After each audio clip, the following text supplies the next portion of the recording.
So guys आज सकाळच्या वाजले 6:30.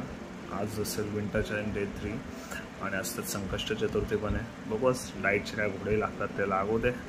पुढं एक दिवस करू कंट्रोल. अजून थोडा फॅट लॉस पण होऊ शकतो. ठीक आहे, चलो बाय. फायनली हेअरकट करून आलो. बघ कशी आहे हेअरकट, कशी आहे बाग. नाही फायनली आजची पण व्हिडिओ काढायला विसरलो जिममधली. आज व्हिडिओ नाही काढले. आता चालू पण डायरेक्ट जॉब होती.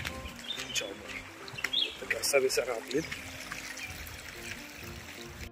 तर गाईज आपण घरी आलो जॉबवरून आणि आता फ्रेश झालो. इथं आलं. आजचा विषय असा होता, आज आपला बॅक बायसेप वर्कआउट होता बट व्हिडिओ काढायला विसरलो. आणि आज ओव्हरऑलच सांगायचा एक्सपिरियन्स काय माझा आहे, आज डाईट चीट होणार कारण की मी नाही ऐकणार. विषय असा आहे समोर काय